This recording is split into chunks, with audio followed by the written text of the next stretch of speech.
Good morning. In the last lecture, we discussed fermions,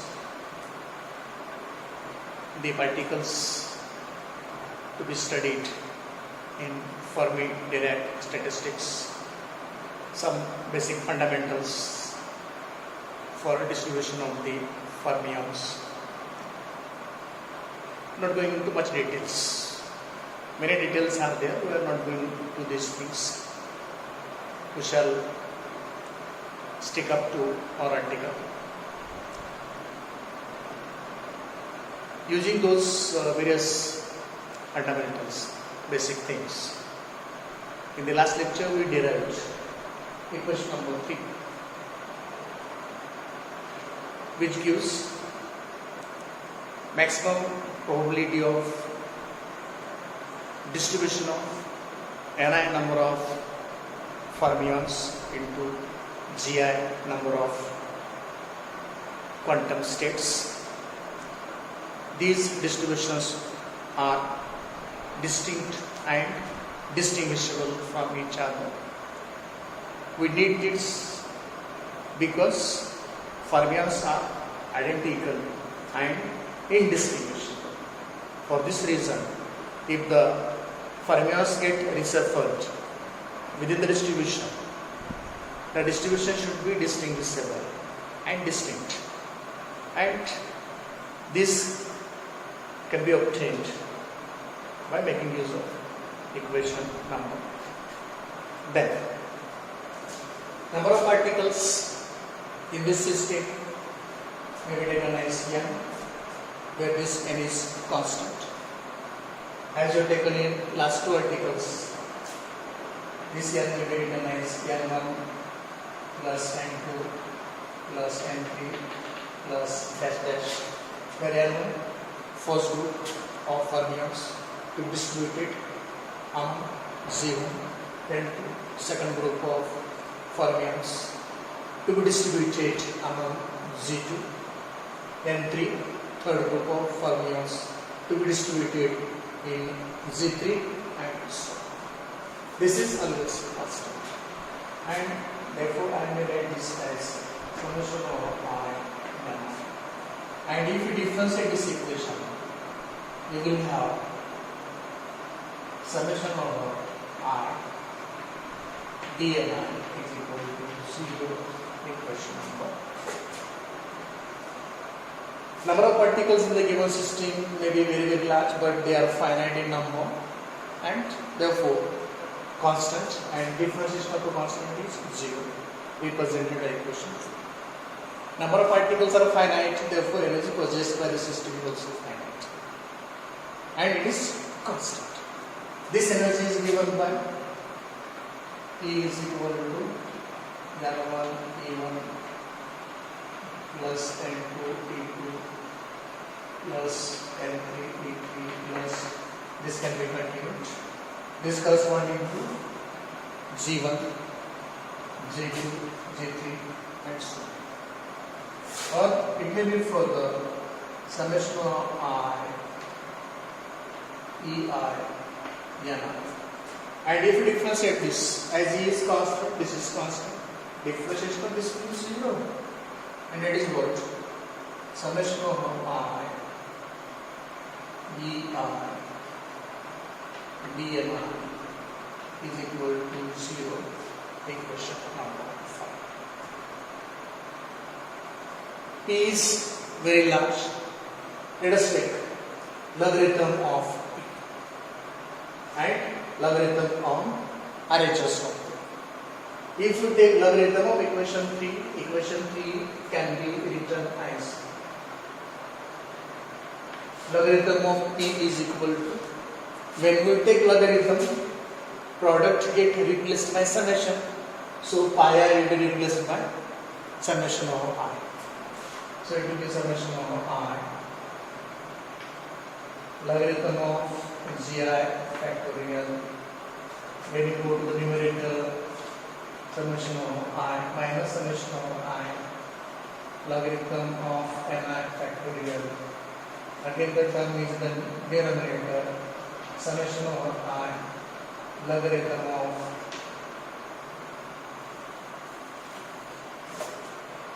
minus summation over I, logarithm of gi minus ni factorial, equation number 6. So when we take logarithm of equation 3 on both sides, we will get equation 6. Now let us make use of Stirling approximation for first term, second term and third term. What is Stirling approximation? This is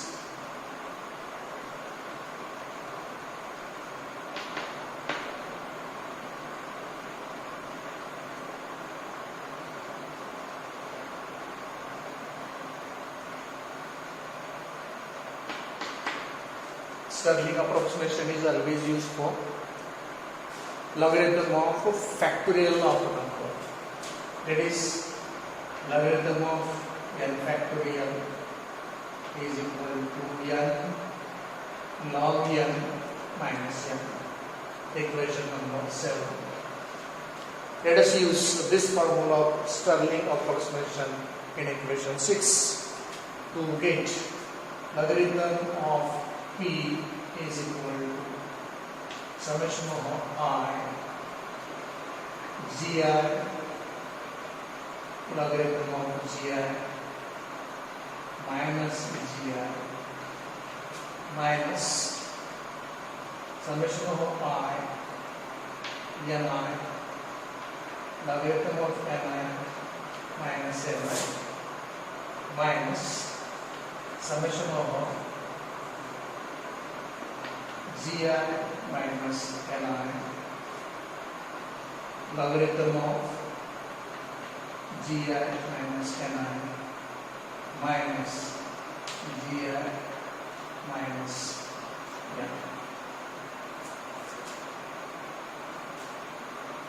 This may be simplified further. Minus gi minus and this minus will become plus. So this minus gi get cancelled with this plus gi minus ni minus ni plus ni minus minus minus 3 times. It will be minus. So this ni is plus, this ni is minus. Minus minus, it is coming 2 times, so this ni will be plus ni. Minus minus minus, this minus coming 3 times, so this ni is minus. Plus ni minus ni get cancelled. Let us collect the remaining terms.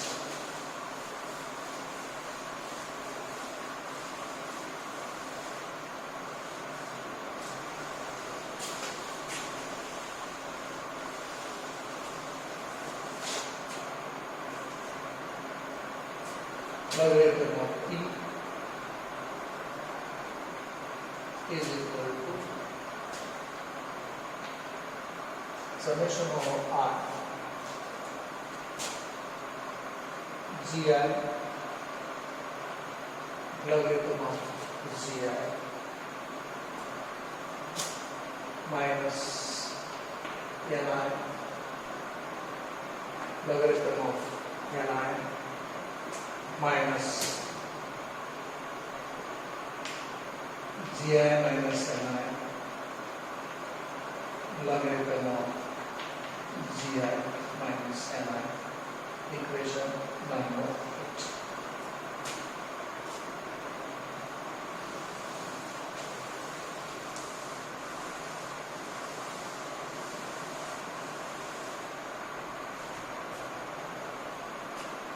I told that this p is maximum, constant. Logarithm of constant is constant. For this p to be maximum, differentiation of log of p should be 0. Let us differentiate equation 8 and take the differentiation of log of p 0, because we derived P such that it is the maximum possible figure, and any maximum number is always constant, and therefore differentiation of lower P should be 0. So differential equation 8 to get differentiation of logarithm of P is equal to 0. This is equal to summation of I.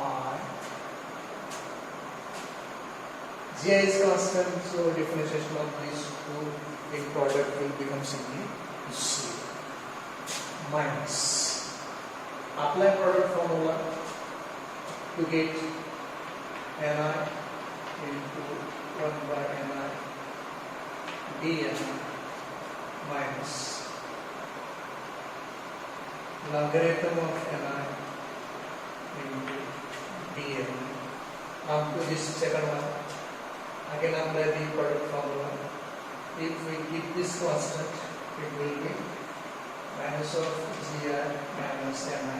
Differentiation of this will be 1 divided by Gi minus Ni into differentiation of this is minus dN because G is constant minus. Now let us take this constant, logarithm of Gi minus Ni into differentiation of this, and that will be minus dN. This Ni get cancelled. This Gi minus Ni will cancel. Let us collect the remaining terms.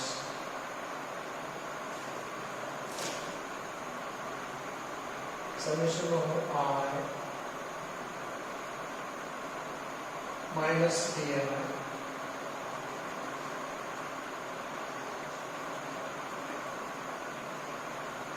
minus logarithm of Ni dN minus this is into minus plus dN minus plus logarithm of Gi minus Ni into dN. Minus dN plus dN get cancelled, and what left is this one, summation of I minus logarithm of Ni dN plus logarithm of Gi minus Ni dN.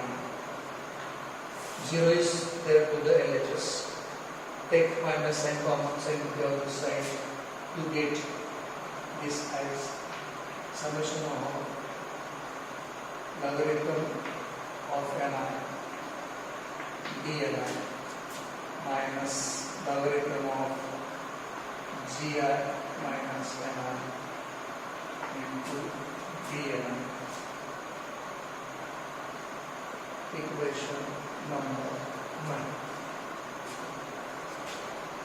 We earlier had two equations, one for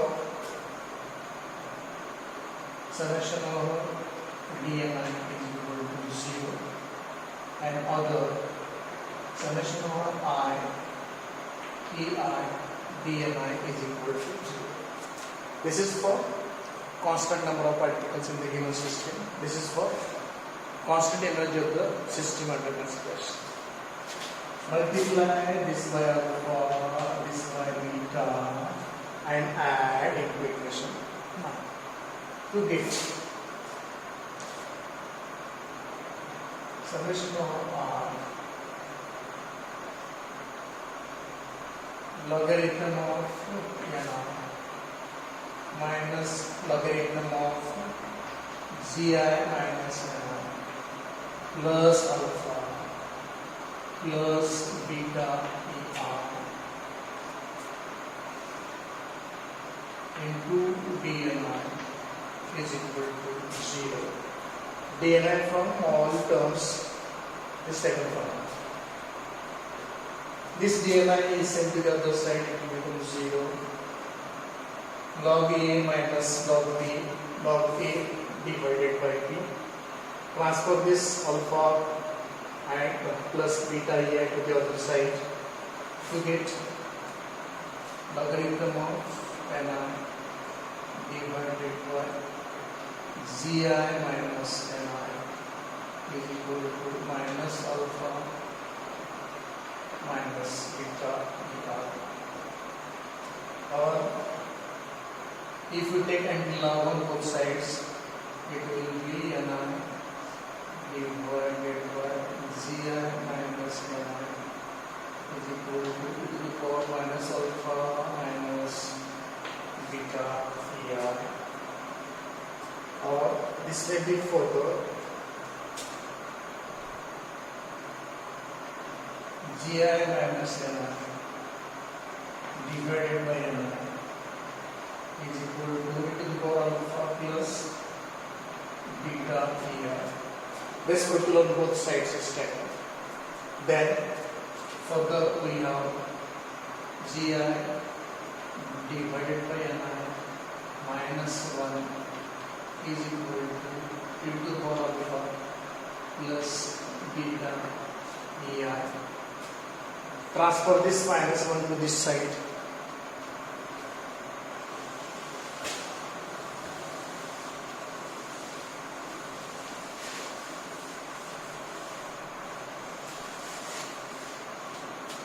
So that we will draw this equation as gi divided by ni is equal to for alpha plus beta er plus 1 or ni by gi is equal to 1 divided by e to the power alpha plus beta er plus 1 or ni is equal to gi divided by e to the power alpha plus beta er plus 1. This is equation number whatever, let me write 10. You continue with the sequence you are having for the equation. Equation 10. Ni is equal to gi divided by e to the power alpha plus beta er plus 1 is known as Fermi-Dirac distribution law. The law which governs distribution of ni number of fermions into gi number of quantum states. Alpha and beta are the unknown parameters. Meaning of alpha and beta in FD statistics is the same as its meaning we had in B statistics as well as in MB statistics. If we evaluate alpha and beta, we will have beta is equal to 1 divided by kt. If we put this value of beta in equation 10 now becomes ni is equal to gi divided by e to the power alpha plus er divided by kt plus 1. Equation number 11. Where this K is Boltzmann constant, this T is temperature on absolute scale. The unknown parameter alpha is taken as minus EF divided by KT. As I told, alpha is never negative. because number of particles are negative. Okay, this alpha is taken as minus EF divided by kT. This EF is known as Fermi energy. This EF is known as Fermi energy level. K is Boltzmann's constant, T is temperature on absolute scale. What is Fermi energy or what is Fermi energy level? Fermi energy is the maximum kinetic energy possessed by any fermion at absolute zero temperature. Fermi energy is the maximum possible kinetic energy possessed by any fermion at absolute zero temperature. That energy is known as Fermi energy. The energy level corresponding to Fermi energy is known as Fermi energy level. The energy level which has energy equal to Fermi energy is known as Fermi energy level. Fermi energy levels lie at different positions in different materials. If we go for insulator at absolute zero temperature, Fermi energy level lies at the top of valence band. For semiconductors, Fermi energy level lies at the middle of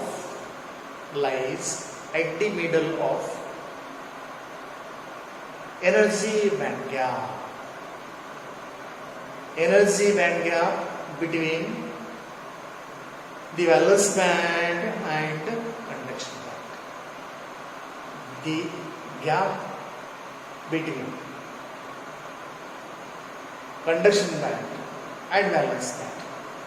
Conduction band and valence band. Gap between these two, this gap is known as band gap or forbidden gap.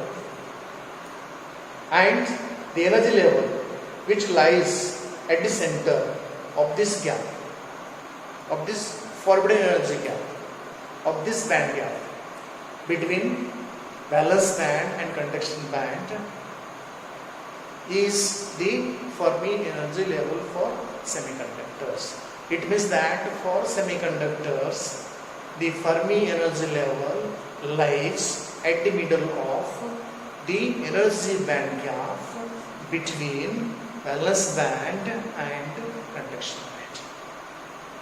If we go for conductors, of course good conductors.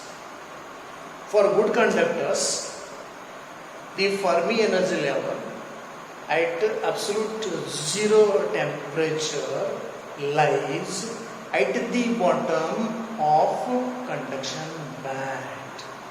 Okay, so this is how the Fermi energy level lies at different positions in different materials, and therefore this Fermi energy level is very important because this Fermi energy level decides which material is insulator, which material is semiconductor, which material is good conductor.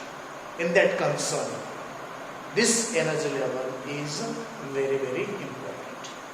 With the values of the unknown parameters alpha and beta, we wrote on the board here and here. The equation 11 can be written as equation 11. It is the Fermi-Dirac distribution. It can be written as Ni is equal to Gi divided by e to the power ei minus ef divided by kt plus 1 equation number 12. Ni is equal to Gi divided by e to the power ei minus ef divided by kt. For beta we shall have 1 by kt. Ei is already there, it is positive. For alpha we shall have minus ef divided by kt. As ef is minus, we shall take minus term like that. So it will be ei minus ef. Kt is here, kt is here, it is taken common. Divided by kt plus 1. This is the Fermi-Dirac distribution law. Fermi-Dirac distribution law. At T is equal to 0 degree Kelvin temperature. At T is equal to 0 degree Kelvin temperature, we always have Ni is equal to Gi. At T is equal to 0 degree Kelvin temperature, we always have Ni is equal to Gi. It means that all lower energy levels in every atom are completely filled with the electrons, are completely filled with the fermions. And the condition for this is